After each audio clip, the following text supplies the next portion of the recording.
अस्सलाम वालेकुम। उम्मीद करता हूँ तमाम स्टूडेंट्स खैर वाफियत से होंगे। आज हमारा topic 1.5 the architecture of von Neumann model है जी। अच्छा कहते हैं the von Neumann architecture is a computer paradigm that delineates a system in which the hardware of the computer has 4 primary components.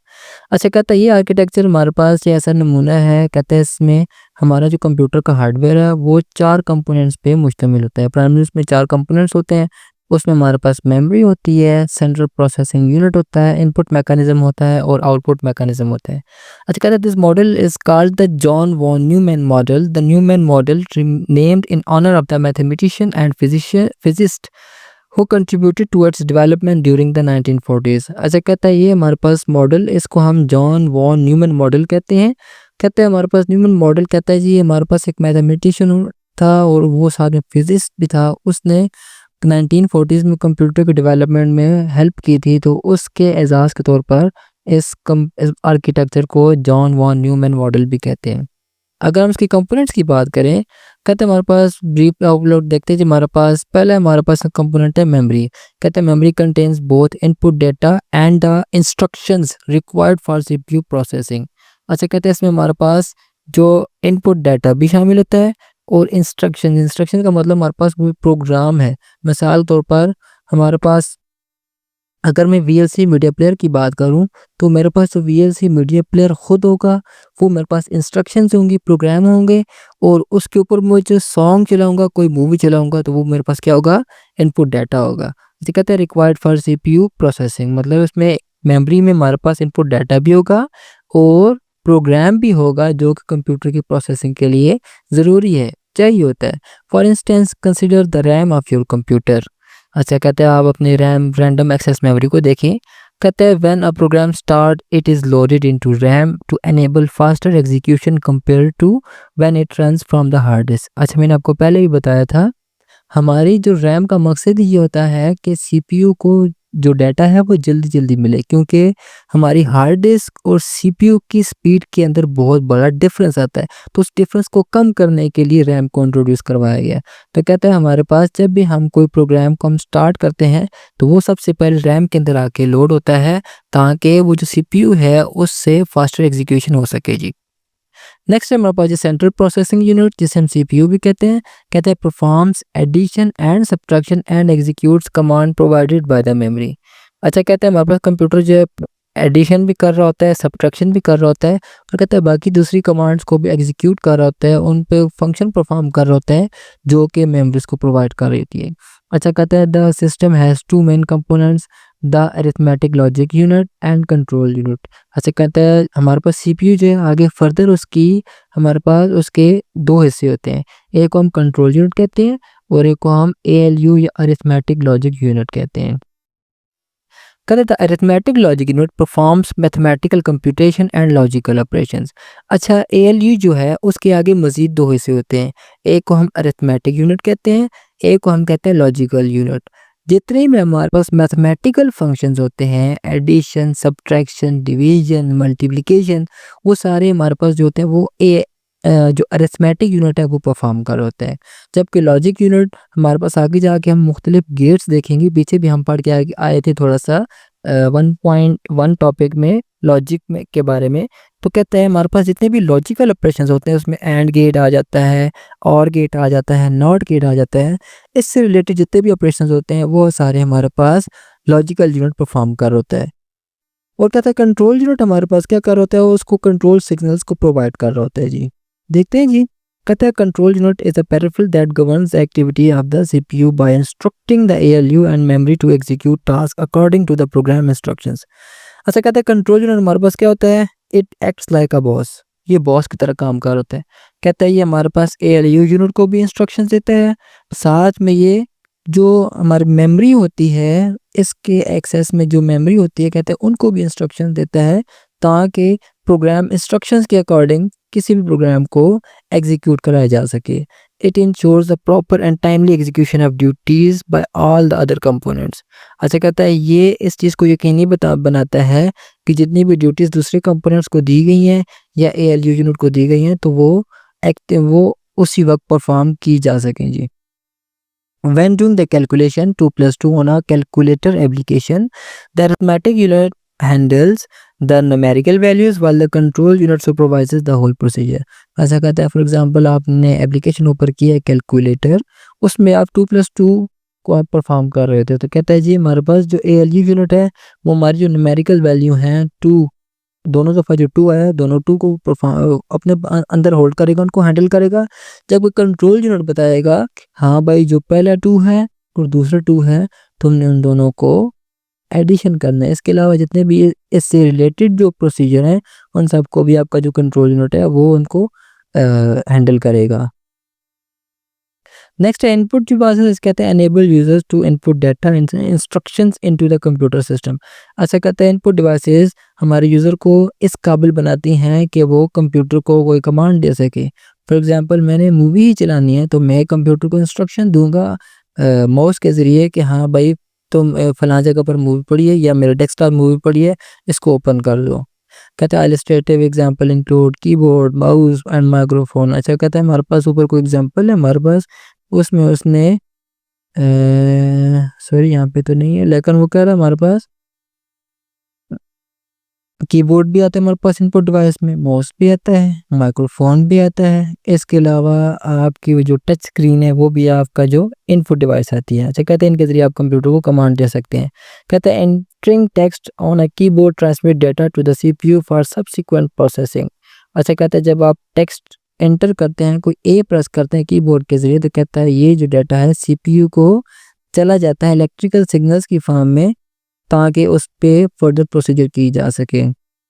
अच्छा आपको मज़े की बात बताऊँ, है तो आपके लेवल से शायद थोड़ी सी ऊपर की हो, लेकिन हमारे जो कंप्यूटर है वो ABC को नहीं समझता। उसके लिए हमारे पास कंप्यूटर में एक लैंग्वेज होती है जिसे हम बाइनरी लैंग्वेज कहते हैं। हमारे कंप्यूटर सिर्फ 0 और 1 की लैंग्वेज को समझते हैं, इसी को हम बाइनरी लैंग्वेज भी कहते हैं। तो कहते हैं हम जो भी हम इंस्ट्रक्शंस देते हैं, जो भी हम डाटा देते हैं, चाहे वो पिक्चर की सूरत में है, चाहे वो हमारी वॉइस की सूरत में है, चाहे वो ABC की सूरत में है, चाहे वो 1-2 की सूरत में है, वो सारा डाटा हमारे पास 1-2 में पहले कन्वर्ट होता है, फिर कंप्यूटर उसको समझता है। कंप्यूटर के लिए ए बजाते खुद कोई भी चीज़ नहीं है, ना 1-2 कोई चीज़ है, ना ही हमारे पास कोई पिक्चर की फॉर्म में कोई डाटा, वो सिर्फ और सिर्फ समझता है 0 और 1 की ज़बान को। तो कहता है जब भी हम फॉर एग्जांपल मैंने ए को एंटर किया है तो कीबोर्ड से ए की जगह पर एक कोड जाएगा 65 पहले हमारे पास बाइनरी लैंग्वेज में कन्वर्ट होगा 0-1 की, फिर जब हमारे पास कंप्यूटर के अंदर जाएगा तब वो कंप्यूटर समझेगा कि हाँ भाई इसने ए को टाइप किया और हमें स्क्रीन पे ए दिखा देगा। अच्छा कहते हैं हमारे पास आउटपुट डिवाइसेस प्रेजेंट और communicate the outcomes of the task executed by the computer. अब ज़ाहिर बात है जब इनपुट डाटा जाएगा तो उसने किसी न किसी जगह पर दिखाना तो है। फॉर एग्जांपल मैंने उसको मूवी की कमांड दी है तो वो मुझे मूवी तो दिखाएगा। मूवी कैसे दिखाएगा? जो मुझे स्क्रीन है वहाँ पे मुझे वीडियो चलेगी और मेरे जो स्पीकर है वहाँ से मुझे क्या आएगी, आवाज़ आएगी। तो कहते हैं हमारे पास आउटपुट डिवाइसेस का मतलब क्या होता है? उनका मकसद ये होता है कि हमारे पास जब प्रोसेसिंग हो जाए किसी टास्क पर तो उसका जो रिज़ल्ट है वो हमें दिखाने के लिए आउटपुट डिवाइसेस को इस्तेमाल किया जाता है। Consider for instance a monitor and printer. अच्छा आपको एग्जांपल दे रहा है मॉनिटर और प्रिंटर की। कहते हैं upon completion of data processing the CPU transmit the outcome to the monitor for visual display. वही बात जी कहता है जी जब हमारे पास डाटा प्रोसेस हो जाता है तो कहता है उसके बाद CPU जो है वो जो आउटपुट जो भी रिज़ल्ट आता है कहता है उसको मॉनिटर पे हमें भेज देता है ताकि हम उसको देख सकें कि भाई रिज़ल्ट क्या आया है। A system bus is a communication mechanism that facilitates the movement of data between components inside the computational system। अच्छा सिस्टम बस के बारे में हमने कल भी पढ़ा था कि सिस्टम बस हमारे पास क्या है, ये एक रास्ता है जिसके ज़रिए हमारा डाटा, हमारी इंस्ट्रक्शंस, हमारा एड्रेस, हमारे कंट्रोल सिग्नल सब जा रहे होते हैं। तो कहता है अगर वो हमने एमसीक्यूज़ भी किया था अगर सिस्टम बस ही हमारे पास ख़राब हो जाए तो क्या हमारा डाटा ट्रांसमिट हो पाएगा? बिल्कुल नहीं हो पाएगा, रास्ता ही नहीं रहेगा। अब फॉर एग्ज़ाम्पल आपने यहाँ से किसी जगह जाना है, फॉर एग्ज़ाम्पल आपने लाहौर से इस्लामाबाद जाना है, तो लाहौर और इस्लामाबाद दरमियान हमारे पास लाहौर के शुरू में ही एक पुल आता है दरियाए रावी के ऊपर। अगर वो पुल ही टूट जाए तो क्या आप जा पाएंगे? बिल्कुल भी नहीं जा पाएंगे। तो ये रास्ता यही हमारे पास एग्जांपल यहाँ पे भी है। हमारी जो सिस्टम हमारे पास बसेस होती हैं, ये रास्ता होता है। अगर रास्ता दरमियान में से टूट जाए तो हमारा जो डाटा है वो ट्रांसफ़र नहीं हो पाएगा। अच्छा, इट कंप्राइजेज़, इसमें हमारे पास क्या होता है जी, डाटा बस होती है जो कि डाटा को ट्रांसफ़र कर रही होती है। एड्रेस बस क्या होती है जी, maintains data in destination information, मतलब डाटा कहाँ पड़ा उसके मुताबिक उसकी इन्फॉर्मेशन पड़ी होती है। तो कहता है control bus sends control signal, हमारे पास जो हमारा इलेक्ट्रिकल सिग्नल होते हैं, मतलब एग्जांपल मैंने ऊपर दी, जिस तरह मेरे पास ये 2+2 की एग्जांपल थी, कहता है ये प्लस की एग्जांपल मेरे पास कैसे जाएगी, ये जो प्लस हमारे पास ये जो है, कहता है ये हमारे पास कंट्रोल सिग्नल बताएगा कि हाँ ALU को कि भाई तुमने इन 2 और 2 को तुमने प्लस करना है। अच्छा, ये मेरे पास एक इसकी non von Neumann computer architecture की मेरे पास डायग्राम है। इनपुट डिवाइसेस होती हैं, जहाँ से डाटा जाता है। यहाँ पे सेंट्रल प्रोसेसिंग यूनिट में कंट्रोल यूनिट और अरिथमेटिक लॉजिक यूनिट मेमोरी से डाटा लेके उस पर कुछ परफॉर्म करते हैं। इनपुट डिवाइसेस से भी डाटा लेके परफॉर्म करते हैं और हम रिजल्ट आउटपुट डिवाइसेस में डिस्प्ले करा देते हैं, चाहे वो हार्ड फॉर्म में हो या सॉफ्ट फॉर्म में हो। नेक्स्ट हमारे पास वर्किंग कि काम कैसे करता है। कहते हैं the von Neumann architecture encompasses 3 essential stages for a CPU to carry out instructions. अच्छा, कहते हैं इसमें हमारे पास 3 स्टेजेस होते हैं किसी भी काम को करने के लिए। पहले हमारे पास रिट्रीवल, फिर इंटरप्रिटेशन, फिर एग्जीक्यूशन एंड स्टोरेज। देखते हैं इनको कि हमारे पास क्या कौन से स्टेजेस हैं जी। कहता है to demonstrate this procedure we will use example 2 digit addition with the basic calculator application. वो जो पीछे हमने एप्लीकेशन अभी हमने की थी ना एग्जांपल, ये वाली 2+2 वाली, कहता है इसी हम कैलकुलेटर एप्लीकेशन में हम इसी कैलकुलेशन को परफॉर्म करते, देखते हैं वो कैसे होगी कैलकुलेशन जी। सबसे पहले इसमें स्टेप आता है वो है फेचिंग। इसमें कहता है डिस्क्रिप्शन में कहता है the central processing unit retrieves an instruction from the computers memory. कहते हैं CPU जो है वो क्या करेगा, हमारी जो कंप्यूटर मेमोरी है उसमें से इंस्ट्रक्शंस को रिट्रीव करेगा, उसमें इंस्ट्रक्शंस को हासिल करेगा। This instruction specifies operation to be executed by the CPU। अच्छा, कहता है ये इंस्ट्रक्शंस बताएंगी कि क्या काम, क्या ऑपरेशन परफॉर्म करना है। कहते हैं हार्डवेयर कंपोनेंट में कौन कौन से इस्तेमाल होंगे, इसमें मेमोरी इस्तेमाल होगी, मेमोरी से डाटा जाएगा। CPU मेरे पास होगा, CPU मेरे पास एक रजिस्टर होता है जिसे हम प्रोग्राम काउंटर कहते हैं, और दूसरा हमारे पास इंस्ट्रक्शन रजिस्टर हमारे पास इस्तेमाल होगा। रजिस्टर हमारे पास कंप्यूटर के CPU के साथ अटैच छोटी छोटी मेमोरियाँ होती हैं, छोटी छोटी स्पेसेस होते हैं जहाँ पे डाटा को स्टोर किया जाता है उस प्रोसेस के लिए जिस प्रोसेस के ऊपर हमने काम करना होता है। अभी आपके लेवल में बस इतना ही आपके लिए काफ़ी है कि रजिस्टर्स हमारे पास जितने भी हैं, प्रोग्राम रजिस्टर है, प्रोग्राम काउंटर है, इंस्ट्रक्शन रजिस्टर्स है, बाकी रजिस्टर्स होते हैं, उनका काम क्या होता है कि जो प्रोग्राम कंप्यूटर में चल रहा होता है उसके लिए कुछ थोड़ी थोड़ी हमें एक्स्ट्रा मेमोरी चाहिए होती है, एक्स्ट्रा इंफॉर्मेशन चाहिए होती है, तो वो इन रजिस्टर्स में आके स्टोर हो जाती है। स्पेसिफिकेशन की बात करता है, कहते हैं the program counter stores the memory address of the subsequent instructions. अब ये देखें, अब इसने बता भी दिया है कि प्रोग्राम काउंटर क्या करेगा कि हमारे पास जो हमारे पास नेक्स्ट और उसने मेमोरी एड्रेस लेना है, मतलब कि जहाँ से उसने डाटा को उठाना है उसका एड्रेस प्रोग्राम काउंटर के अंदर स्टोर होगा। कहता है once the address is stored in memory the instruction located at that location is retrieved and placed into the instruction register.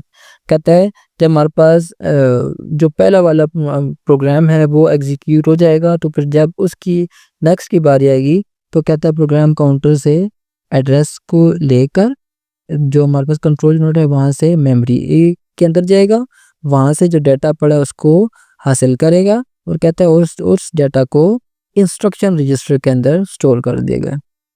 Next है हमारे पास डिकोडिंग। कहते हैं in order to determine the necessary action the control unit decode the instruction. अच्छा, कहता है जब हमारे पास data आ जाएगा हमारे पास कंट्रोल यूनिट के पास, तो कंट्रोल यूनिट देखेगा कि आया ये डाटा मेरे पास इस काबिल भी है कि इस पे प्रोसेसिंग की जाए, या ये मेरे पास इसको थोड़ा सा तोड़ मड़ोड़ने की मुझे ज़रूरत है। फॉर एग्जांपल मैं देखें इसकी एग्जांपल इस तरह है ना कि जब पहाड़ों में से कोई ख़ाम माल निकाला जाता है, लोहा निकाला जाता है, तो क्या हम उसे डायरेक्टली इस्तेमाल कर सकते हैं? उसको नहीं इस्तेमाल कर सकते। उसमें मुख्तलिफ़ चीज़ें मट्टी-शट्टी साथ जुड़ी होती है। या मुझे छुरी बनानी है तो क्या मैं लोहे को डायरेक्ट छुरी नहीं बनाऊँगा, पहले उसको मैं साफ़ करूँगा, फिर उस लोहे को गर्म करूँगा, उसको मैं छुरी की शक्ल में लाऊँगा, फिर उसको मैं तेज़ करूँगा, तभी मैं इसको इस्तेमाल कर सकूँगा। इसी तरीके से मेरे पास डिकोडिंग में भी होता है कि कंट्रोल यूनिट हमारे पास देखता है जो डाटा आया है, क्या वो इस हालत में भी है कि मैं इसको इस्तेमाल कर सकूँ? अगर है, तो ये बहुत अच्छी बात है। अगर मेरे पास वो इस हालत में नहीं है कि उसको इस्तेमाल किया जा सके, तो कंट्रोल यूनिट पहले क्या करता है? पहले उसको डिकोड करता है। वैसे इसमें कंपोनेंट्स कौन-कौन से इस्तेमाल होते हैं? इसमें हमारे पास जस्ट कंट्रोल यूनिट इस्तेमाल होता है। कहते हैं डिटेल में अगर बात करें, कहता है the control unit डिकोड्स the opcode operation code of the instruction and determines the necessary procedures and data. ऐसा कहता है कंट्रोल यूनिट क्या करता है, वो ऑप कोड को देखता है, ऑपरेशन कोड को देखता है, इंस्ट्रक्शंस का। ऑप कोड का मतलब ये होता है, जैसे मैंने ऊपर बताया था कि हमारे पास 2+2 के एग्जांपल में जो प्लस था वो हमारे पास ऑपरेशन कोड था, वो बता रहा था कि भाई एडिशन करनी है। तो कहता है determines the required procedures and data, और कहता है ये देखता है कंट्रोल यूनिट हमारे पास पहले तो ऑप कोड ऑपरेशन कोड क्या है हमारे पास, और दूसरा कहता है कि क्या प्रोसीजर और डेटा को यूज़ करना है। अच्छा, नेक्स्ट हमारे पास स्टेप होता है एग्जीक्यूशन का। कहते हैं the CPU processes the instruction. अच्छा, जब हमारे पास पहले हमने क्या किया जी, पहले हमने फेच किया, उसके बाद हमने डिकोड किया, फिर उसके बाद हमारे पास जब डेटा सारा आ गया, उसके ऊपर हमने जो ऑपरेशन परफॉर्म करना है वो भी पता चल गया, तो फिर क्या करेगा, हमारे पास वो डेटा इंस्ट्रक्शंस वो सारी हमारे पास वो प्रोग्राम जो है वो कंप्यूटर के पास जाएगा, और कंप्यूटर उन इंस्ट्रक्शंस के मुताबिक प्रोसेस करेगा। कहते हैं when the instructions involve a computation it is executed by arithmetic logic unit. अच्छा, कहते हैं जब उन इंस्ट्रक्शंस के मुताबिक कोई हमने कंप्यूटेशन परफॉर्म करनी है, कहते हैं जो लॉजिक यूनिट है एएलयू यूनिट, वो उस पे जो भी कंप्यूटेशन है वो परफॉर्म करेगा। कहते हैं any task that requires transferring data between several location is managed by the control unit. अच्छा, कहता है जब एग्जीक्यूशन के दौरान जब डाटा को एक लोकेशन से दूसरी लोकेशन पे ट्रांसफ़र करना है, तो उसका जो ज़िम्मेदार होगा वो हमारे पास कंट्रोल यूनिट होगा। इसमें हमारे पास एएलयू और सीयू दोनों हमारे पास कंपोनेंट्स इन्वॉल्व होते हैं। डिटेल में अगर हम देखें, कहते हैं the arithmetic and logic unit carries out mathematical and logical calculations while the control unit handles data transmission activities.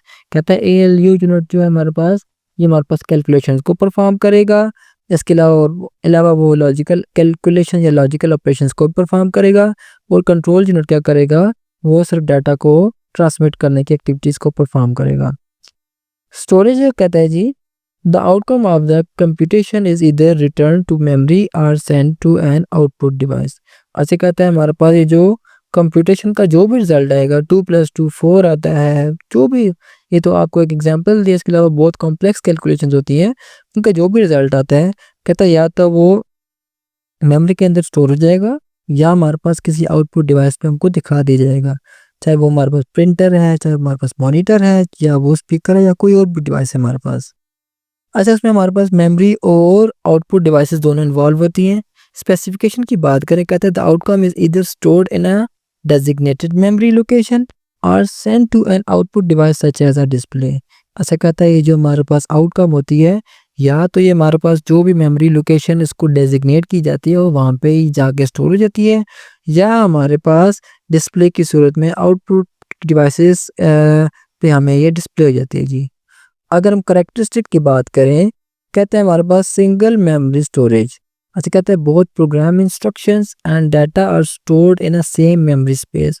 अच्छा, कहते हैं हमारे पास हमारा जो प्रोग्राम है उसकी जो इंस्ट्रक्शंस हैं वो, और जो डाटा होता है उसके मुतालिक, कहते हैं दोनों हमारे पास एक ही मेमोरी स्पेस के अंदर स्टोर होंगी। एग्जाम्पल कहते हैं जी in a computer game both the games code and the data like scores and player positions are stored in the same RAM.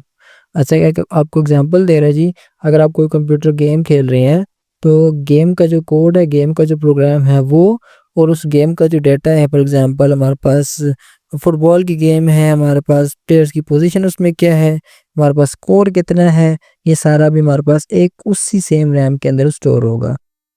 आगे जाके हम देखेंगे यही इस हमारे पास न्यूमैन करेक्ट आर्किटेक्चर का हमारे पास ये डिसएडवांटेज भी है। सीक्वेंशियल एग्जीक्यूशन की बात करें, कहते हैं instructions are processed one after another in a sequence. अच्छा, कहते हैं जो हमारे पास इंस्ट्रक्शंस होती हैं ये हमारे पास एक सीक्वेंस में हमारे पास इन पे काम हो रहा होता है। एग्जांपल हम अगर बात करें, कहते हैं when your computer runs a program it follows the step by step one by one it follows the steps one by one in the order they are written। ऐसे कहते हैं जब कंप्यूटर कोई भी प्रोग्राम को रन करता है तो जो पहली इंस्ट्रक्शन होती है पहले उसको एग्जीक्यूट करता है, फिर दूसरी करता है, फिर उसके बाद वाली को करता है, फिर उसके बाद वाली को करता है। इस तरीके से हमारा सारा प्रोग्राम हमारे पास एग्जीक्यूट होता है जी। नेक्स्ट हमारे पास कहता है programs are stored in memory and can be changed by the computer. ऐसा कहता है प्रोग्राम्स हमारे पास हैं वो मेमोरी के अंदर स्टोर होते हैं और कहते हैं कंप्यूटर उन प्रोग्राम्स को तब्दील भी कर सकता है, चेंज भी कर सकता है। For example when you update a software program the new instructions replace the old ones in memory. कहता है जब आप किसी सॉफ्टवेयर को अपडेट करते हैं, आप मोबाइल में अक्सर देख रहे होते हैं कि आपको अपडेट्स आ रही होती हैं, हमारे पास व्हाट्सएप की अपडेट आ रही होती है, तो कहते हैं उसमें क्या होता है जो पुरानी इंस्ट्रक्शन होती हैं वो रिमूव होकर उन्हीं की जगह पर नई इंस्ट्रक्शंस को लिख दिया जाता है या उनको राइट कर दिए जाते हैं। अच्छा, एडवांटेजेस और डिसएडवांटेजेस को देख लेते हैं। एडवांटेजेस में कहता है जी सिंप्लीफाइड डिज़ाइन। कहता है by combining instructions and data into a single memory area architecture is simplified. ऐसे कहता है जब इंस्ट्रक्शंस और डाटा जो है वो दोनों हमारे पास सिंगल मेमोरी एरिया में होते हैं तो कहता है इससे हमारे पास हमारा जो आर्किटेक्चर है वो सिंप्लीफाई हो जाता है। हमारे पास जो कंट्रोल यूनिट है कभी एक जगह का दूसरे का नहीं भागना पड़ता, उसे पता है कि भाई डाटा भी मुझे यहीं पे मिलेगा, मुझे उसका प्रोग्राम जो है वो भी यहीं पे मिलेगा, तो उसके लिए काम करना आसान हो जाता है जिससे कंप्यूटर की स्पीड बढ़ती है। फ्लेक्सिबिलिटी की बात करें, कहते हैं program can be easily change by changing memory contents. ऐसा कहता है हमारे पास एक ही मेमोरी है, जब एक प्रोग्राम पे काम हो जाएगा उसको मेमोरी से निकाल के दूसरे प्रोग्राम को ले आएंगे, तो कहते हैं हमारे पास क्या होगा, जैसे ही मेमोरी कंटेंट्स चेंज होंगे तो हमारे पास प्रोग्राम भी वो तब्दील हो जाएगा।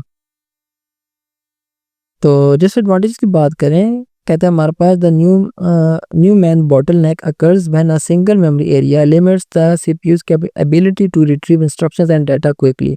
अच्छा, बी बात जो हमारे पास फ्लेक्सिबिलिटी की बात है वो यहाँ पे इसकी बॉटलनेक भी बन रही है। बॉटलनेक कैसे बन रही है? फॉर एग्जांपल मेरे पास एक ही मेमोरी एरिया है जहाँ पे मेरे पास डाटा भी स्टोर होना है, इंस्ट्रक्शंस भी स्टोर होनी है, तो जब मेरे पास एक प्रोग्राम पे काम कर ली जाएगा तो वहाँ से डाटा को उठा के मेमोरी में लेके जाना, हार्ड डिस्क में, हार्ड डिस्क से नया डाटा को लेके आना, तो कहते हैं इसमें बहुत सारा टाइम लग जाएगा। तो कहता है इससे मेरे पास वो जो डाटा आ जाएगा तो वो उसमें भी टाइम तो कंज्यूम होगा, तो उस हमारे पास वो जो टाइम उस दरम्यान मेरे जो सीपीयू है वो आइडल बैठा रहेगा, फारिग बैठा रहेगा, तो उससे क्या होगा, जनरली मेरे कंप्यूटर की जो परफॉर्मेंस है वो डिग्रेड होगी। तो कहते हैं न्यूमन मॉडल में ये एक बॉटलनेक बनती है अगर मेरे पास जो मेमोरी हो वो सिंगल हो या कम मेमोरी हो। सिक्योरिटी इसकी बात करें, कहता है having data and instructions stored in the same area poses a problem where one program can alter another's instructions in a manner that is security risk. अब मेरे पास कहते हैं जी, अब मेरे पास डाटा और इंस्ट्रक्शंस एक ही जगह पर हैं, तो कहते हैं मेरे पास अगर दो प्रोग्राम एक जगह पर स्टोर हैं तो दोनों मेरे पास अगर उसमें कोई वायरस आ जाता है तो वो क्या कर सकता है, वो मेरे जो डाटा उसको तब्दील कर सकता है। ऐसे हम कहते हैं इससे मेरे कंप्यूटर में सिक्योरिटी रिस्क पैदा हो सकता है। The von Neumann architecture is a key important aspect of the design and structure of many computers serving as a central model on how they operate. मतलब इसके कहने का मतलब ये है कि ये मेरे पास एक बड़ा इंपॉर्टेंट एस्पेक्ट है मेरे पास डिज़ाइन और स्ट्रक्चर के हवाले से कंप्यूटर में, क्योंकि काफ़ी सारे ज़्यादातर कंप्यूटर में आज भी ये न्यूमैन मॉडल को ही यूज़ किया जाता है।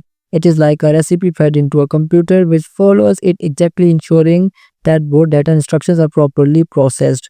ऐसे कहते हैं हमारे पास ये जो वॉन न्यूमैन मॉडल है ये एक जस्ट लाइक अ रेसिपी है, ये कंप्यूटर को बता रहा था कि आपने डाटा इंस्ट्रक्शंस को कैसे आपने एग्जीक्यूट करना है।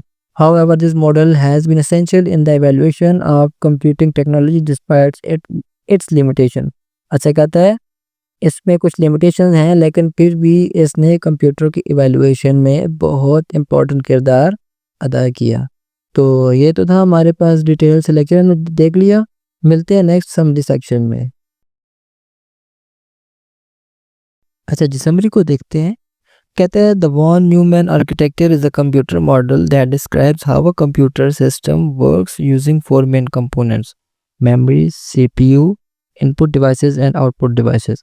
अच्छा कहते हैं वॉन न्यूमैन आर्किटेक्चर हमारे पास कंप्यूटर का एक मॉडल है जो कि बताता है कि जो चार कंपोनेंट्स हैं जैसे कि मेमोरी है, सीपीयू है, इनपुट डिवाइसेस है, आउटपुट डिवाइसेस है, ये कैसे मिलके आपस में काम करती हैं। अच्छा कहता है it was developed by John von Neumann in 1940s। अच्छा कहता है जी ये हमारे पास मॉडल है, ये हमारे पास 1940s में जॉन वॉन न्यूमैन ने बनाया था। मेन कंपोनेंट्स की अगर हम बात करें तो मेमोरी की आता है, कहते हैं मेमोरी में कहता है जी stores both data and program instructions. कहते हैं मेमोरी में हमारे पास कहता है जी कि ये हमारे पास डाटा और प्रोग्राम इंस्ट्रक्शंस दोनों को स्टोर करता है। जिस तरह आपको एग्जांपल दे रहा है रैम की। सीपीयू की बात करें कहते हैं इसके दो पार्ट्स हैं, एएलयू एंड सीयू। एएलयू हमारे पास क्या करता है जी, वो मैथ के फंक्शंस भी परफॉर्म कर रहा होता है, जैसे हमारे पास एडिशन होती है, सब्ट्रैक्शन होती है और लॉजिकल ऑपरेशंस भी परफॉर्म कर रहा होता है। जिस तरह हमारे पास एंड गेट आता है और हमारे पास ऑपरेशन आता है, नॉर आता है, नॉट आता है, ये सारे ऑपरेशंस हमारे पास एएलयू या लॉजिकल यूनिट परफॉर्म कर रहा होता है। कंट्रोल यूनिट कहते हैं जी operations and guide ALU and memory. अच्छा कहता है हमारे पास कंट्रोल यूनिट जो होता है ये हमारे एएलयू के ऑपरेशंस को कंट्रोल कर रहा होता है और इसके अलावा मेमोरी के ऑपरेशंस को भी कंट्रोल कर रहा होता है। इनपुट डिवाइसेस की बात करें कहता है जी like keyboard and mouse use to give instructions. अच्छा कहते हैं इनपुट डिवाइसेस में कीबोर्ड माउस की तरह हम, जिस तरह हमारे पास कीबोर्ड और माउस है, कहते हैं हम इसमें इंस्ट्रक्शंस दे रहे होते हैं कंप्यूटर को कुछ करने का कह रहे होते हैं। आउटपुट डिवाइसेस कहता है जी like monitor and printer shows result. और कहता है मॉनिटर और प्रिंटर हमारे पास रिजल्ट को देखने के लिए इस्तेमाल होते हैं। मतलब अगर कंप्यूटर को कोई कमांड देनी है तो वो हम इनपुट डिवाइसेस के थ्रू देंगे, और अगर हमने कंप्यूटर से कमांड का रिजल्ट लेना है तो उसको हम आउटपुट डिवाइसेस के थ्रू लेंगे। सिस्टम बस के बारे में कहता है जी ये हमारे पास डाटा को ट्रांसफ़र करते हैं, एड्रेस को ट्रांसफ़र करता है और कंट्रोल सिग्नल को भी ट्रांसफ़र कर होता है कंप्यूटर के अंदर। अच्छा कहता है जी स्टेजेस हम देखते हैं जी। पहले हमारे पास फैचिंग है, कहते हैं instructions is taken from memory using the program counter. अच्छा कहता है जो हमारे पास इंस्ट्रक्शंस है सबसे पहले वो मेमोरी से ली जाती हैं प्रोग्राम काउंटर को यूज़ करके। दूसरा हमारे पास स्टेप है डिकोडिंग का, कहते हैं control unit reads and understands the instruction. कहते हैं कंट्रोल यूनिट जो है वो इंस्ट्रक्शंस को पहले रीड करता है और उनको अंडरस्टैंड भी करता है, और अगर उनको डिकोड करना पड़े, अगर वो कंप्यूटर के इस्तेमाल के काबिल ना हो तो उनको कंप्यूटर के इस्तेमाल के काबिल भी बनाता है। नेक्स्ट हमारे पास एग्जीक्यूशन, कहते हैं एएलयू परफॉर्म्स द टास्क और सीयू मैनेज डेटा मूवमेंट। ऐसा कहते हैं एएलयू होता है उस पर जो भी काम करना हो एएलयू उस पर काम करता है और कंट्रोल यूनिट उसके डाटा को मूव करने का रिस्पॉन्सिबल होता है। मतलब प्रोग्राम और इंस्ट्रक्शंस जो हैं मेमोरी से कम प्रोसेसर में, एएलयू यूनिट में, और एएलयू से दोबारा मेमोरी में लेके जाना, ये हमारे पास सीयू का काम होता है। स्टोरिंग कहते हैं जी result is stored in memory और shown on an output device. अच्छा कहते हैं जब हमारे पास काम हो जाता है उसके बाद जो रिजल्ट होता है या तो उसको मेमोरी में स्टोर कर दिया जाता है या उसको किसी आउटपुट डिवाइस पे डिस्प्ले भी कर दिया जाता है या शो कर दिया जाता है। की करेक्टरिस्टिक्स की अगर हम बात करें, कहता है both data and instructions are kept in one memory. ऐसे कहते हैं हमारे पास डाटा होता है, इंस्ट्रक्शंस होती हैं, प्रोसेस होता है, प्रोग्राम जो होता है, कहते हैं उसको सिंगल मेमोरी के अंदर रखा जाता है। सीक्वेंशियल एग्जीक्यूशन में कहते हैं जी instructions are executed one after another. मतलब कि जिस तरह लाइन बाय लाइन लिखे होते हैं, पहली लाइन, दूसरी लाइन, तीसरी लाइन, चौथी लाइन, कहते हैं उसी तरीके से हमारे पास जो इंस्ट्रक्शंस होती हैं उनको एग्जीक्यूट किया जाता है। लास्ट है हमारे पास स्टोर प्रोग्राम कॉन्सेप्ट। अच्छा कहते हैं programs are saved in memory and can be updated. अच्छा कहते हैं हमारे पास प्रोग्राम जो है उनको मेमोरी में सेव भी किया जाता है, किया जा सकता है और उसको अपडेट भी किया जा सकता है। अगर हम इसके एडवांटेजेस की बात करें, कहते हैं सिंपल एंड फ्लेक्सिबल डिज़ाइन। कहता है ये बहुत सिंपल डिज़ाइन है और हमारे पास फ्लेक्सिबल है, इसमें हम तब्दीलियाँ कर सकते हैं। और कहता है easy to modify programs in memory. और कहते हैं हम इस मॉडल को यूज़ करते हुए हम प्रोग्राम को ईजिली हम मॉडिफाई कर सकते हैं मेमोरी में। डिसएडवांटेजेस की अगर हम बात करें, कहते हैं CPU can be slow down due to shared memory. अच्छा कहते हैं हमारे पास चूँकि हमारे पास मेमोरी शेयर होती है तो कहते हैं हमारे पास सीपीयू जो है उसकी स्पीड स्लो हो सकती है। और सिक्योरिटी रिस्क की बात करें, कहते हैं प्रोग्राम कैन एक्सीडेंटली और intentionally change another program's instructions. कहते हैं हमारे पास प्रोग्राम जो है एक्सीडेंटली भी दूसरे प्रोग्राम की इंस्ट्रक्शंस को चेंज कर सकता है और जानबूझकर भी उन इंस्ट्रक्शंस को चेंज कर सकता है। तो ये तो था हमारे पास समरी सेक्शन। मिलते हैं नेक्स्ट हम एसएलओ बेस्ड शॉर्ट क्वेश्चंस में। अच्छा जी, अब देखते हैं जी एसएलओ बेस्ड शॉर्ट क्वेश्चंस को। क्वेश्चन नंबर 1 में कहता है what are the main components of von Neumann architecture. कहता है जो कंप्यूटर का आर्किटेक्चर हमारे पास वॉन न्यूमैन ने दी, उसके मेन कंपोनेंट्स क्या हैं? उसके मेन कंपोनेंट्स हमारे पास मेमोरी, सीपीयू, उसके अंदर एएलयू भी आता है, कंट्रोल यूनिट भी आता है, input devices and output devices. ये 4 हमारे पास मेन कंपोनेंट्स हैं वॉन न्यूमैन आर्किटेक्चर के। नेक्स्ट है जी, who developed the von Neumann architecture? Von Neumann architecture को बनाया किसने? कहता है John von Neumann, a mathematician and physicist, developed this architecture in 1940s। अच्छा, कहता है एक मैथमेटिशियन था और साथ में वो फिजिस्ट भी था, मतलब कि फिजिक्स का एक्सपर्ट था। उसने ये आर्किटेक्चर 1940s में बनाया था। अच्छा, फिर कहता है जी what does the ALU stand for? कहता है एएलयू से बनता है क्या है? एएलयू से हमारे पास कहता है stands for arithmetic logic unit. उसमें हमारे पास क्या होता है जी, अरिथमेटिक लॉजिक यूनिट बनता है जी, which performs arithmetic and logical operations. जैसे हमारे पास अरिथमेटिक ऑपरेशंस भी होते हैं और लॉजिकल ऑपरेशंस भी होते हैं। अच्छा, लॉजिकल ऑपरेशंस में एक तो हमारे पास मैंने आपको एग्जांपल दी थी एंड गेट, और गेट, नॉट गेट, वो भी है। लेकिन इसके अलावा अगर आप उसको आसानी से समझना चाहते हैं तो हम जो मैथमेटिक्स में हम वो ऑपरेशन परफॉर्म कर रहे थे, मतलब कि ए बी से बड़ा है या नहीं, 1 2 से बड़ा है या नहीं, ये जो मेरे पास greater than, less than, equals to, ये वाले जो ऑपरेशंस होते हैं ना, ये भी लॉजिकल ऑपरेशंस होते हैं। तो कहते हैं हमारे पास अरिथमेटिक यूनिट जो है हमारे पास मैथमेटिकल ऑपरेशंस को परफॉर्म करता है, और लॉजिकल यूनिट हमारे पास इस तरह के ग्रेटर देन, लेस देन और एंड और गेट और गेट वाले वो ऑपरेशंस को परफॉर्म कर रहे होते हैं। नेक्स्ट है जी, what is the function of the control unit? Control unit का फंक्शन क्या है? कहते हैं the control unit manages and coordinates the operations of the CPU and directs the flow of data. Control unit हमारे पास it acts just like a boss. ये हमारे पास हमारे कंप्यूटर में हमारे सीपीयू के अंदर ये एज अ मैनेजर काम कर रहा होता है, बॉस के तौर पे काम कर रहा होता है। इसका काम क्या होता है? जस्ट ओवरलुक करना चीज़ों को, कि भाई फलां चीज़ डायरेक्शन दे देता है कि फलां काम को आपने ऐसे करना है। एएलयू यूनिट को भी देता है और मेमोरी को भी देता है, यही यहाँ पे बात कर रहा है। Control unit manages and coordinates operations of the CPU and directs the flow of data. पहला कहता है जी मैनेज भी कर रहा होता है और ऑपरेशंस को कोऑर्डिनेट भी कर रहा होता है, उनकी हेल्प भी कर रहा होता है।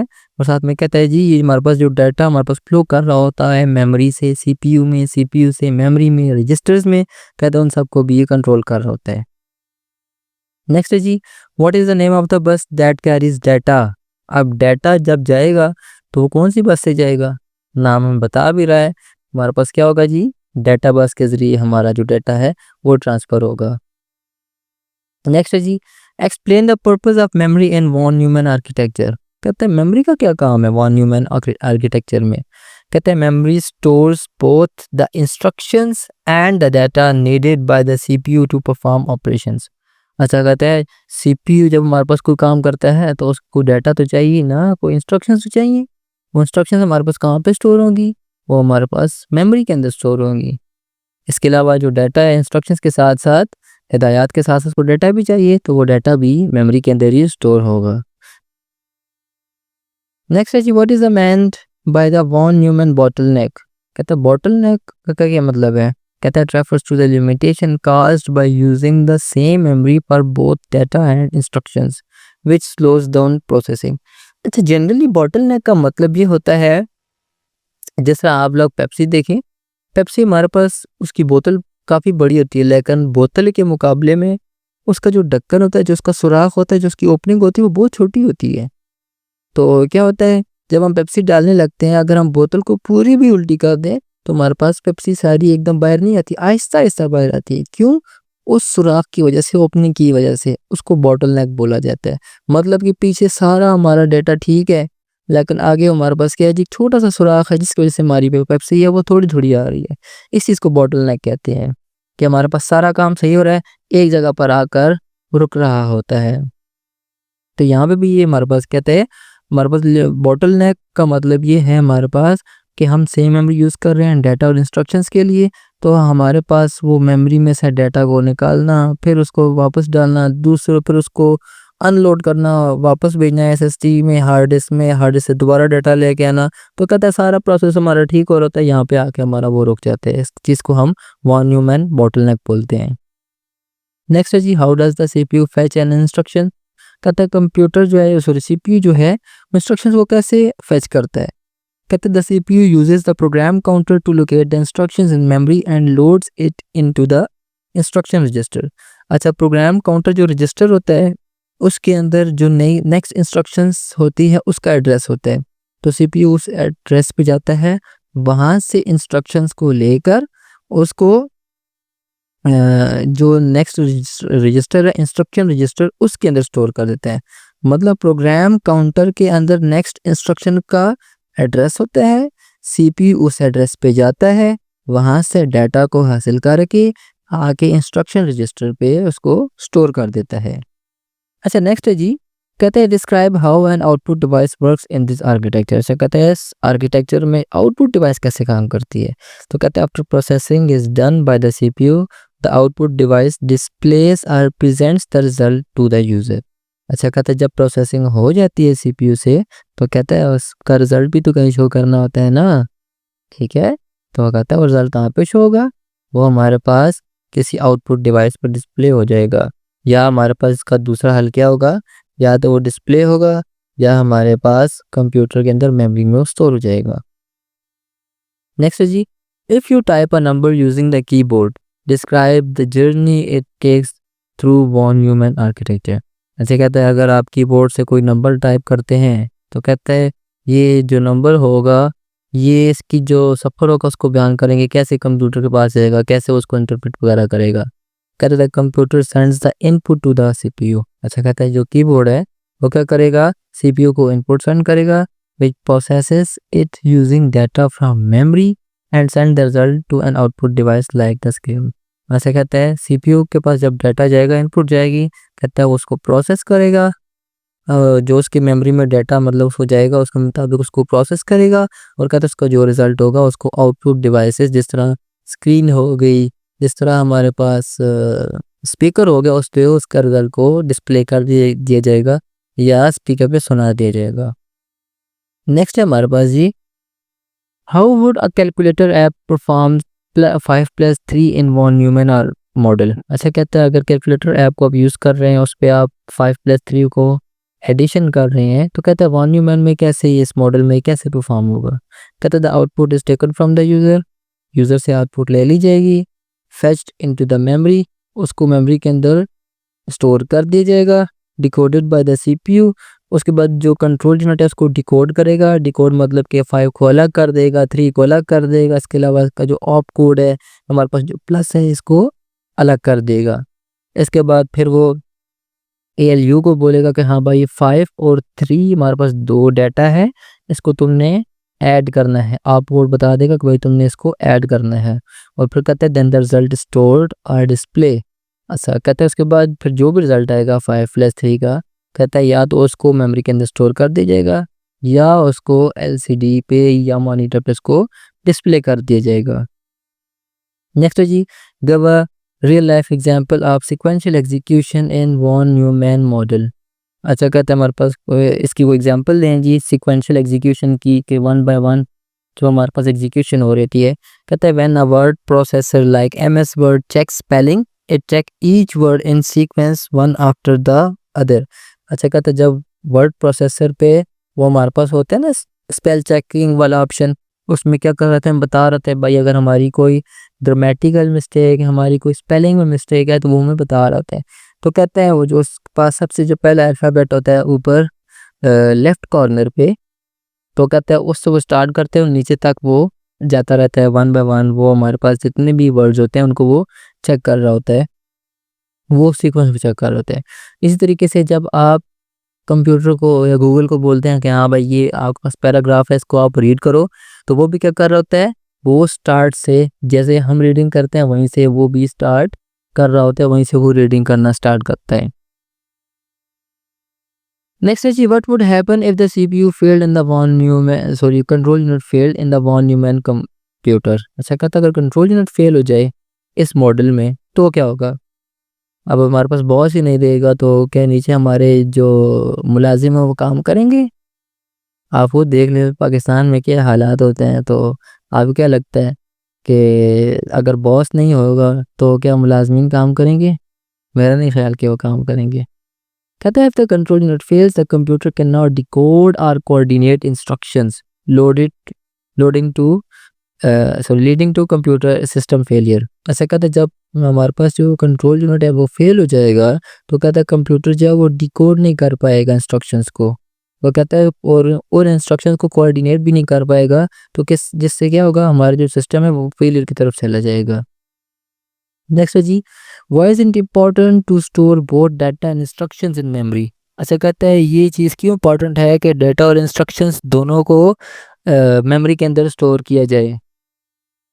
It allows the CPU to assess and execute programs efficiently, enabling multitasking and flexibility and processing। अच्छा कहता है ये हमारे पास ये सीपीयू को अलाउ करता है कि वो प्रोग्राम्स को एफिशिएंटली एग्जीक्यूट कर सके, मल्टीटास्किंग हो सके। मल्टीटास्किंग का मतलब ये है कि हमारे पास एक वक्त में एक से ज़्यादा काम करने हैं, ठीक है। थोड़ा सा हमारे पास बस आप लोग आपके लेवल पे बस यही चीज़ है। मल्टीटास्किंग का मतलब ये है कंप्यूटर हमारे पास एक वक्त में मल्टीटास्क कर रहा होता है, एक से ज़्यादा टास्क परफॉर्म कर रहा होता है। जिस तरह आप लोग साथ में गेम भी खेल रहे होते हैं, साथ में म्यूज़िक सुन रहे होते हैं, साथ में कोई फाइल डाउनलोड हो रही होती है, ठीक है, किसी को आप डाटा सेंड कर रहे होते हैं, तो ये क्या है, एक वक्त में एक से ज़्यादा काम हो रहे हैं, इस चीज़ को मल्टीटास्किंग कहा जाता है। एंड फ्लेक्सिबिलिटी एंड प्रोसेसिंग, दूसरा हमारे पास क्या है जी, एक मल्टीटास्किंग एनेबल होती है, उससे मतलब मल्टीटास्किंग हो रही है। दूसरा हमारे पास प्रोसेसिंग जो होती है वो हमारे पास उसमें फ्लेक्सिबिलिटी आ रही होती है। नेक्स्ट हमारे पास जी, identify device that can work both as an input and output in von Neumann architecture. अच्छा कहता है किसी ऐसी ऐप का बताएं। हमने तो बहुत सारी ऐसी डिवाइसेस देखी हैं जो इनपुट होती हैं, बहुत सारी डिवाइसेस देखी हैं जो आउटपुट होती हैं, तो कहते हैं ऐसी आप डिवाइस का बताएं जो कि एज ए इनपुट भी यूज़ होती है और आउटपुट भी होती है। बहुत सिंपल सा आंसर है, हमारे पास जो टच स्क्रीन होती है वो हमारे पास एज ए इनपुट भी हो रही थी और आउटपुट भी हो रही है। इनपुट ऐसे कि हम स्क्रीन को टच करके हम अपने मोबाइल में, हम अपने लैपटॉप में बता रहे होते हैं कि हाँ भाई फ़लाँ फाइल को ओपन कर दो, फ़लाँ को डिलीट वगैरह कर दो। तो आउटपुट ऐसे है कि वो हमें सारा रिजल्ट हमें दिखा रही होती है कि अभी मैंने क्या कर दिया है, क्या करना है, क्या नहीं करना। नेक्स्ट है जी, how does the ALU handle a logical operations like comparing two numbers. अच्छा कहता है जो ALU यूनिट है वो जो नंबर को कंपेयर करने वाला जो हमारा ऑपरेशन है, कहता है उसको कैसे परफॉर्म करता है। कहता है the ALU receives the number and performs the logical operation such as checking if one is greater than the other। अच्छा कहता है ALU हमारे पास दोनों नंबर लेता है, कहता है उन पे लॉजिकल ऑपरेशन परफॉर्म करता है, जिस तरह वो देखता है कि दोनों में से बड़ा कौन सा है, और फिर जो भी रिजल्ट आता है वो या तो मेमोरी में स्टोर हो जाता है या हमें दिखा दिया जाता है। नेक्स्ट है जी, what is the function of address bus in the system बस। अच्छा कहते हैं एड्रेस बस का सिस्टम बस में क्या काम है। अब नाम ज़ाहिर कर रहा है एड्रेस बस, किसी डाटा के एड्रेस इस बस के ज़रिए जाएगा। The address bus carries the memory location information so the CPU knows where to fetch और स्टोर डाटा। कहता है द एड्रेस बस हमारे पास क्या करती है, वो मेमोरी लोकेशन का एड्रेस लेके जा रही है, उसकी इंफॉर्मेशन लेके जा रही है, ताकि कंप्यूटर ये समझ जाए कि उसने कहाँ से डाटा को लेना है या उसने डाटा को कहाँ स्टोर करना है। अच्छा मुझे एक बात बताएं, आपके लिए क्वेश्चन है, आपने उसका आंसर मुझे कमेंट बॉक्स में देना है कि हमारे पास देखें, हमारे पास 3 किस्म की बसेस हैं हमारे पास सिस्टम बसेस में। हमारे पास डाटा बस है, एड्रेस बस है, कंट्रोल बस है। क्या ऐसा पॉसिबल नहीं हो सकता कि हम एक ही बस के ज़रिए डाटा भी भेज रहे हों, एड्रेस भी भेज रहे हों और कंट्रोल सिग्नल्स भी भेज रहे हों। अगर ऐसा पॉसिबल नहीं है तो क्यों नहीं है, अगर पॉसिबल है तो उसको यूज़ क्यों नहीं किया जाता। इसका आंसर आपने मुझे कमेंट बॉक्स में लाजमी देना है, मैं आपको उसका रिप्लाई दूंगा फिर। नेक्स्ट है जी, if a student modifies a file on a computer which characteristic of one human architecture is being used। अच्छा कहता है हमारे पास अगर स्टूडेंट जो है किसी फाइल को मॉडिफाई कर रहा है तो उसको तब्दील कर रहा होता है, तो कहता है कंप्यूटर का कौन सा करेक्टरिस्टिक हमारे पास इस्तेमाल हो रहा होता। कहते हैं this uses the stored program concept allowing programs and data to be change in memory. ऐसा कहते हैं इसमें हमारे पास स्टोर्ड प्रोग्राम का कॉन्सेप्ट इस्तेमाल होगा, जिससे हमारे पास जो अलाउ करता है कि प्रोग्राम और डाटा को हम मेमोरी के अंदर तब्दील कर सकते हैं। नेक्स्ट है जी, explain how von Neumann architecture is used in mobile phones. अच्छा कहते हैं वन ह्यूमन आर्किटेक्चर हमारे पास मोबाइल फ़ोन में कैसे इस्तेमाल होता है। वही बात हमारे पास भाई वही चीज़ है, हमारे मोबाइल भी तो एक सिंपल सा कंप्यूटर ही है ना। उसमें भी हमारे पास इनपुट डिवाइसेस होती हैं, आउटपुट डिवाइसेस होती हैं, हमारे पास उसमें भी CPU होता है, उसमें भी सारी डिवाइसेस उसमें मौजूद होती हैं। तो वो तो ये भी कहते हैं मोबाइल फ़ोन हमारे पास कितनी कई चीज़ें खा गया, हमारी घड़ी को खा गए, हमारे रेडियो को खा गया, टेलीविज़न को खा गया, हमारे इंटरनेट को खा गया, हर चीज़ तो मोबाइल फ़ोन खा गया। तो उसका आर्किटेक्चर भी कंप्यूटर से मिलता-जुलता है। कहते हैं modern mobile phones uses the same model to process apps where instructions and data are stored in memory and executed by the CPU. अच्छा कहते हैं मॉडर्न जो मोबाइल फ़ोन्स हैं वो सेम मॉडल इस्तेमाल कर रहे होते हैं जो कि हमारे पास वॉन न्यूमैन आर्किटेक्चर का है। कहते हैं ऐप्स को प्रोसेस कर होते हैं, कहते हैं जहाँ पे, और हमारे पास जो इंस्ट्रक्शन और डेटा होता है वो भी हमारे पास सेम मेमोरी के अंदर स्टोर होता है और हमारे पास सीपीयू उसको एग्जीक्यूट कर रहा होता है जी। लास्ट को अच्छा जी, ये हमारे पास क्वेश्चन हो गए जी। नेक्स्ट मिलते हैं हम आपसे एसएलओ बेस्ड एमसीक्यूज में। अच्छा जी, अब हम एमसीक्यूज को देखते हैं। पहले एमसीक्यूज है who developed the von Neumann architecture, कि हमारे पास ये आर्किटेक्चर बनाया किसने था। चार ऑप्शन है हमारे पास जी। ऊपर हमें हिंट भी दिया जा रहा है। चार्ल्स बेबेज ने बनाया है, एलन ट्यूरिंग ने बनाया है, जॉन वॉन न्यूमैन ने बनाया है, या स्टीव जॉब ने बनाया है। आपने बताना है इनमें से कि कौन सा ऑप्शन दुरुस्त है। अच्छा, वैसे ये जो चार ऑप्शन है चारों का ताल्लुक जो है वो हमारे पास कंप्यूटर और मोबाइल से रिलेटेड है। आप लोगों ने सर्च करना है और मुझे बताना है कि इन चारों का क्या ताल्लुक है कंप्यूटर के साथ। नेक्स्ट हमारे पास जी, which of the following is a component of a CPU. CPU का कौन सा कंपोनेंट है इन चारों में से जी। माउस है, प्रिंटर है, एएलयू है, या मॉनिटर है। चारों में से कौन सा ऑप्शन दुरुस्त है जी। नेक्स्ट है जी, what does ALU stands for. ALU से क्या बनता है। एप्लीकेशन लॉजिक यूनिट बनता है, अरिथमेटिक लॉजिक यूनिट बनता है, ऑटोमेटेड लिंक यूटिलिटी बनता है, या फिर हमारे पास अरिथमेटिक लिंकिंग यूनिट बनता है। नेक्स्ट है जी, which device is use to input data into the computer. कौन सी डिवाइस ऐसी है जो कि कंप्यूटर में डाटा को इंटर करने के लिए इस्तेमाल होती है। कीबोर्ड है, मॉनिटर है, प्रिंटर है, या फिर स्पीकर है। नेक्स्ट है जी, what carries data from one component to another in von Neumann architecture. क्या चीज़ है जो कि डाटा को एक कंपोनेंट से दूसरे कंपोनेंट में लेके जा रही होती है, डाटा को लेके जा रही होती है। डाटा को, ये नाम ये आप लोगों ने माइंड में रखना है, डाटा को लेके जाती है। तो उसमें एड्रेस बस लेके जाएगी, डाटा बस लेके जाएगी, स्टोरेज बस लेके जाएगी, या फिर हमारे पास डिकोडर लेके जाएगा। नेक्स्ट है जी, what is the function of the control unit in a computer system. Control unit का कंप्यूटर में क्या फंक्शन है। टू प्रिंट रिजल्ट्स, रिजल्ट को प्रिंट करना है। To manage and direct CPU operations, CPU के जितने भी ऑपरेशंस हैं उनको मैनेज कर रहा होता है, उनको हिदायत दे रहा होता है। टू स्टोर डाटा, डाटा को स्टोर कर रहा होता है। टू इंक्रीज स्पीड, स्पीड को इंक्रीज कर रहा होता है। याद रखिएगा, मैंने जब आपको कंट्रोल यूनिट पढ़ा रहा था तो मैंने आपको बताया था कि कंट्रोल यूनिट हमारे पास एज अ बॉस काम करता है। तो अब इनमें से देखिए कौन सा ऑप्शन दुरुस्त है जी। नेक्स्ट है जी, what is meant by von Neumann bottleneck. इसका मतलब क्या है जी वॉन न्यूमैन बॉटल नेक का। स्लो कीबोर्ड इनपुट, के इससे हमारे पास कीबोर्ड की जो इनपुट है वो स्लो हो जाती है। Delay due to single memory for data and instructions, कहते हैं हमारे पास जो स्पीड है वो कम हो जाती है क्योंकि हमारे पास सिंगल मेमोरी होती है डाटा और इंस्ट्रक्शंस के लिए। थर्ड है हमारे पास जी फास्ट प्रिंटिंग, प्रिंटिंग फास्ट हो जाती है। या lack of input devices, input devices हमारे पास वो कम होती हैं इसमें। नेक्स्ट है जी, how are instructions executed in von Neumann model. कहता है वॉन न्यूमैन मॉडल में हमारे पास इंस्ट्रक्शंस कैसे एग्जीक्यूट होती हैं। रैंडमली, मतलब कभी एक हो गई, उसके बाद फिर 10वीं हो गई, फिर 7वीं हो गई, फिर 20वीं हो गई, फिर 15वीं हो गई, फिर 13वीं हो गई, मतलब उसका कोई पैटर्न नहीं होता। या कहता है हमारे पास जी one by one in a sequence, कहता है या हमारे पास एक सीक्वेंस में होती हैं जी, पहले पहली, फिर दूसरी, फिर तीसरी, फिर चौथी, इस तरह होती हैं। या कहता है ऑल एट वंस, सारी इंस्ट्रक्शंस एक ही दम एग्जीक्यूट हो जाती हैं।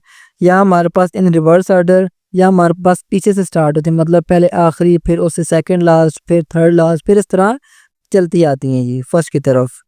तो इनमें से कौन सा ऑप्शन दुरुस्त है। नेक्स्ट है जी, what happens after an instructions in decoded in the control unit. कहता है जब हमारे पास इंस्ट्रक्शन डिकोड हो जाती हैं, इंस्ट्रक्शन उनको एएलयू के समझने के काबिल, उन पे काम करने के काबिल बना देता है, तो उसके बाद क्या होता है। The CPU performs the required operation, जो सीपीयू होता है वो रिक्वायर्ड जो ऑपरेशन होता है उसको परफॉर्म करता है। The CPU shut down, CPU बंद हो जाता है। The instruction is deleted, instruction जो है वो डिलीट हो जाती है। या मेरे पास data send to RAM, data मेरे पास जो है वो रैम को सेंड हो जाता है। नेक्स्ट हमारे पास जी, first student types a number in calculator which component first receives the input. कहता है जब स्टूडेंट हमारे पास कैलकुलेटर पे कोई नंबर टाइप करता है तो कौन सा कंपोनेंट है जो कि इंस्ट्रक्शन को सबसे पहले रिसीव करता है। इनपुट डिवाइस रिसीव करती है, एएलयू रिसीव करता है, मेमोरी रिसीव करती है, या हमारे पास मॉनिटर रिसीव करता है। इनमें से कौन सी ऐसी डिवाइस है जो सबसे पहले डाटा को रिसीव करती है जब स्टूडेंट कोई भी नंबर को कैलकुलेटर पे टाइप करता है। नेक्स्ट है जी, which part of the CPU performs calculation like 2+2। अच्छा, कहते हैं सीपीयू का कौन सा हिस्सा है, सेंट्रल प्रोसेसिंग यूनिट का कौन सा हिस्सा है जो कि 2+2 को सॉल्व कर रहा होता है। वो कंट्रोल यूनिट है, वो अरिथमेटिक लॉजिक यूनिट है, वो रैम है, या कि रोम है हमारे पास। नेक्स्ट है जी, what would happen if the control unit is not functioning. कहता है अगर कंट्रोल यूनिट हमारे पास काम नहीं कर रहा होता तो क्या होगा। ALU performs faster. ये मैंने आपको पहले जब क्वेश्चन आंसर पढ़ा रहा था मैंने आपको बताया था कि बॉस नहीं होगा तो क्या हम काम करते हैं, ये आप लोगों ने याद करना है। तो कहते हैं जी जब सीएल कंट्रोल यूनिट नहीं होगा तो एएलयू तेजी से काम करेगा। मॉनिटर शोज रॉन्ग कलर, जो मॉनिटर वो हमारे पास गलत रंग बताएगा। The CPU can not coordinate operation. कहते हैं सीपीयू हमारे पास वो काम उस तरीके नहीं कर पाएगा। नेक्स्ट हमारे पास प्रिंटर स्टॉप्स वर्किंग। प्रिंटर जो है हमारे पास वो काम करना छोड़ देगा। नेक्स्ट है जी, why is RAM considered a part of von Neumann memory system. कहते हैं रैम को क्यों वॉन न्यूमैन मेमोरी सिस्टम का हिस्सा माना जाता है। It stores both program and data for fast execution. कहते हैं ये हमारे पास प्रोग्राम और डाटा दोनों को अपने अंदर स्टोर करता है एग्जीक्यूशन के लिए, फास्ट एग्जीक्यूशन के लिए। या हमारे पास इट इज़ ऑलवेज एक्सटर्नल, ये हमेशा बाहर लगी होती है जी।